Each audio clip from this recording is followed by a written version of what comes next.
itu tidak perlu banyak, Pak. Berkah itu tidak perlu banyak. Yang namanya berkah itu bisa mencukupi dan bisa menutupi. Artinya lebih daripada cukup, daripada kaya. Kaya kadang kurang. Tetapi kalau berkah, sewaktu-waktu kita butuh, maka akan dicukupi oleh Allah Subhanahu wa Ta'ala. Maka dari itu besok Bismillahirrahmanirrahim, mulai dari kita berangkat mencari apapun, kita lafadzkan Bismillahirrahmanirrahim. Kadang kita berpikir,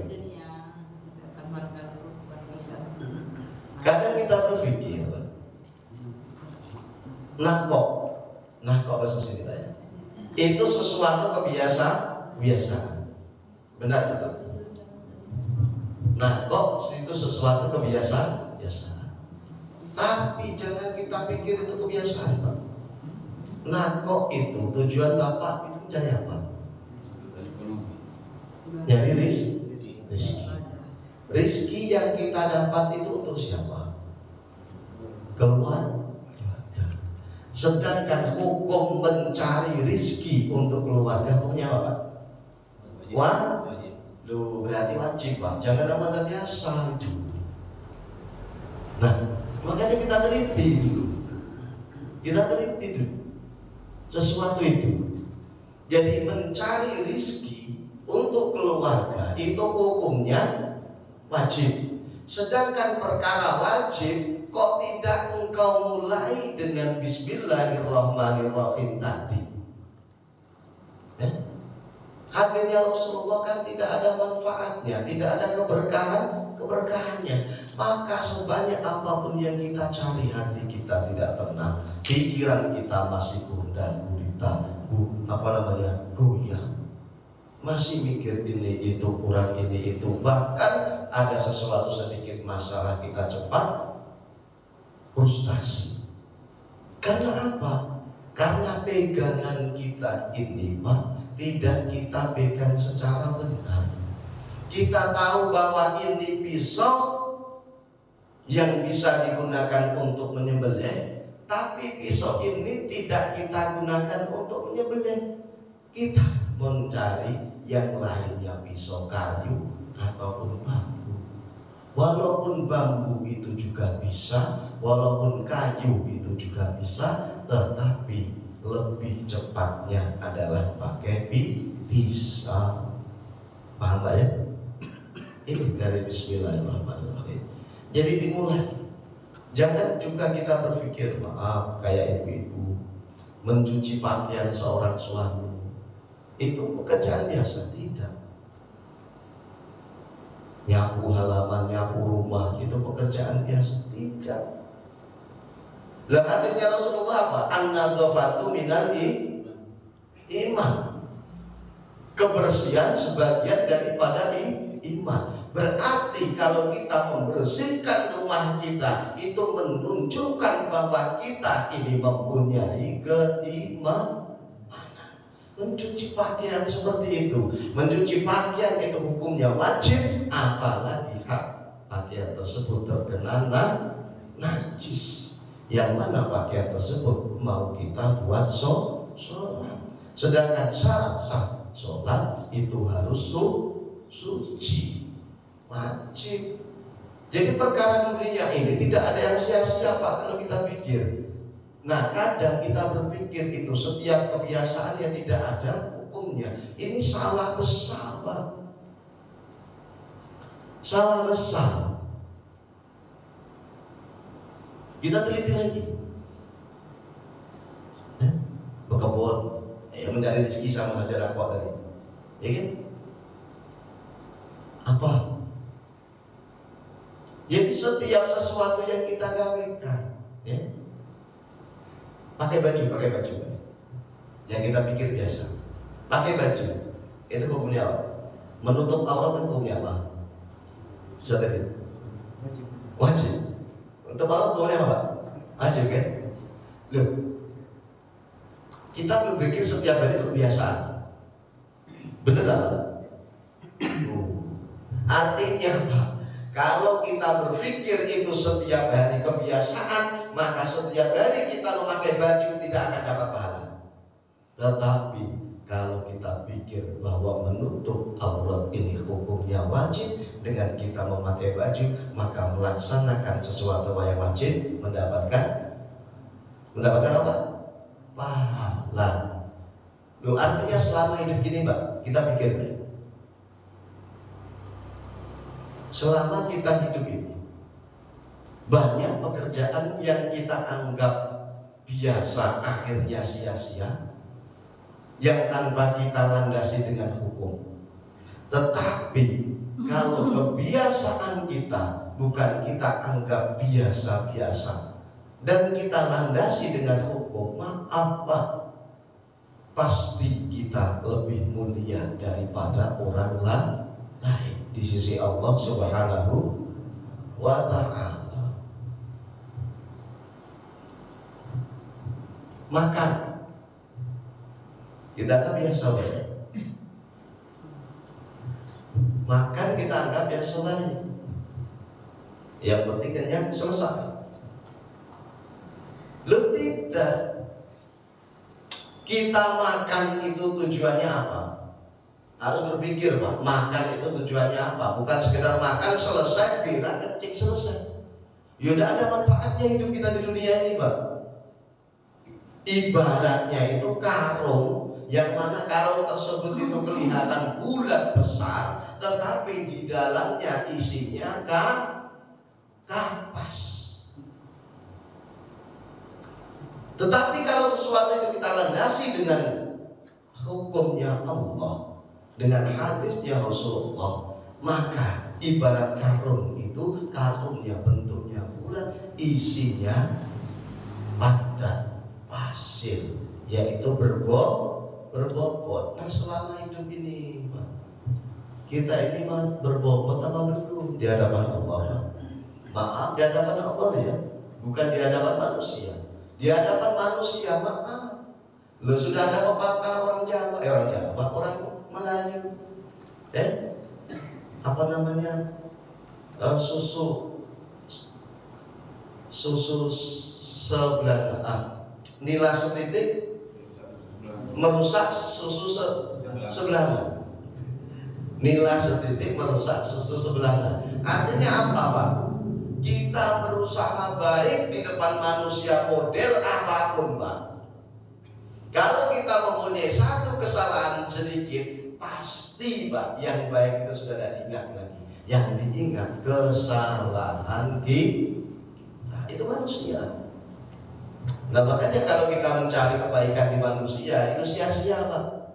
Kalau kita mencari kebaikan di sisi Allah Subhanahu wa ta'ala, pasti bermanfaat, manfaat dunia dan manfaat di akhirat. Mulia di dunia dan mulia di akhirat. Sehebat apapun kiai Pak, kiai itu setiap hari ngajar ngaji.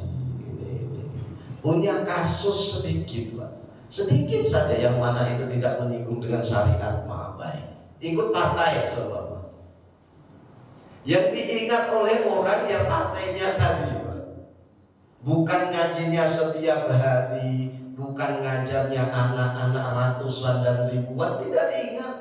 Pahalanya dia itu yang diingat, wah dia ikut partai PDI kan? Bener enggak Pak? Ya pasti yang diingat jeleknya, bukan baiknya. Nah itu sifat manusia. Makanya kita ini harus mencari bobot yang lebih baik, bobot di akhirat atau di hadapan Allah Subhanahu wa ta'ala. Di samping kita juga menjaga diri kita di hadapan manusia, artinya menjaga agar kita tidak melaksanakan maksiat, tidak melaksanakan atau menabrak, menerjang norma-norma agama, norma-norma sosial. Itu saja cukup. Yang penting tidak ngumpat tetangga itu baik. Yang penting tidak bubalah dengan tetangga, ya sudah selesai. Kerjakan apa yang dikerjakan. Tapi yang dikerjakan tadi dilandasi dengan keimanan. Karena setiap sesuatu yang kita laksanakan di dunia ini tidak sia-sia dan bukan biasa, tetapi luar biasa. Artinya malam ini kita tahu, oh selama ini kita meninggalkan sesuatu yang luar biasa, yang mana kita anggap biasa, yang akhirnya kita nanti di akhirat ya biasa, bukan luar biasa.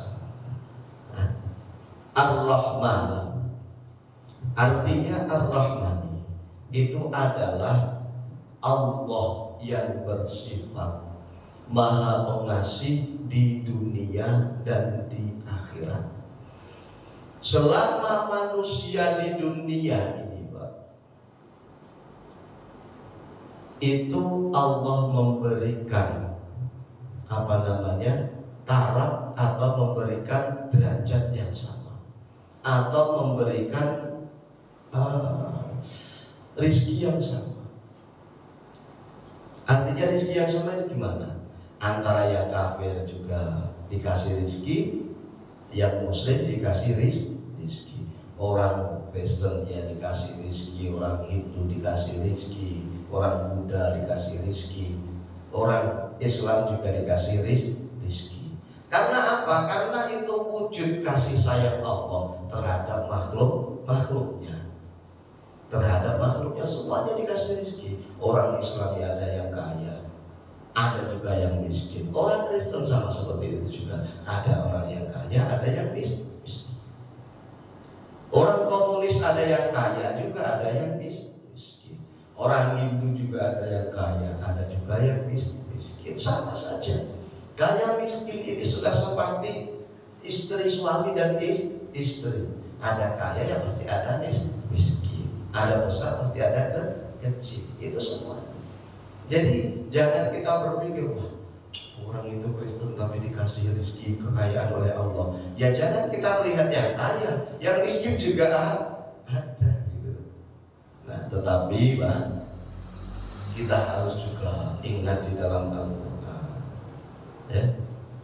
ya baca Al-Quran, dibaca maknanya Al-Quran, terus dipahami arti dari Al-Quran tadi maksudnya apa.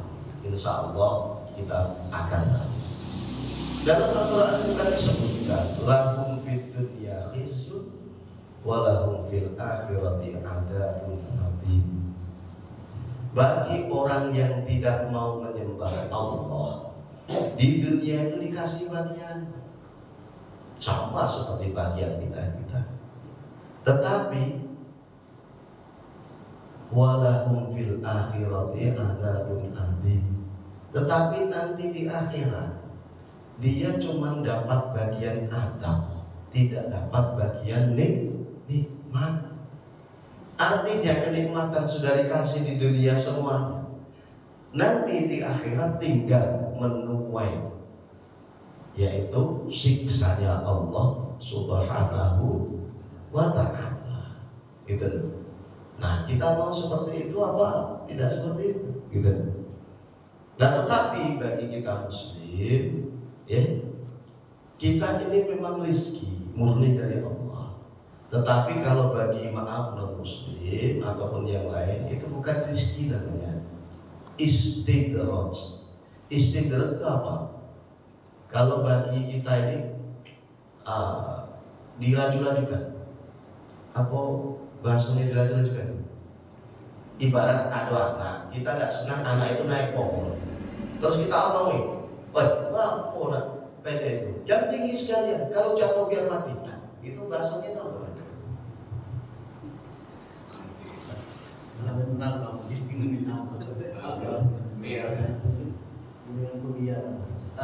Artinya, yo pembiaran sekalian menjatuhkan gitu.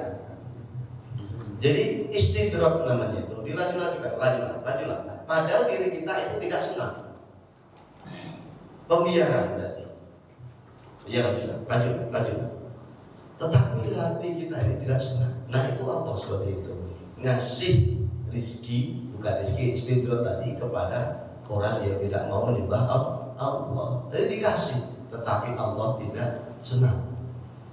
Kalau dengan orang Islam Allah ngasih dan juga senang, karena walaupun Islamnya KTP, walaupun Islamnya KTP, paling tidak dia meyakini bahwa Allah lah yang wajib disembah. Paling tidak sedikit pun dia juga pernah mengucapkan kalimat syahadah, walaupun cuman sekali, yaitu waktu jadi pengantin, mungkin kan. Tetapi tetap meyakini bahwa Allah ini adalah Tuhan yang wajib disembah. Itu sudah diakui oleh Allah, menjadi hamba-Nya Allah dan menjadi orang Islam. Nah, itu makna dari Ar-Rahman. Nah, makna dari Ar-Rahim adalah Allah yang maha pengasih di akhirat saja. Nah, di akhirat saja ada begini tadi, Pak. Makanya orang yang sudah mendapatkan bagian tadi di dunia yang banyak seumpama ataupun tidak banyak, non muslim, itu di akhirat tidak akan dapat kenikmatan lagi oleh Allah Subhanahu wa taala.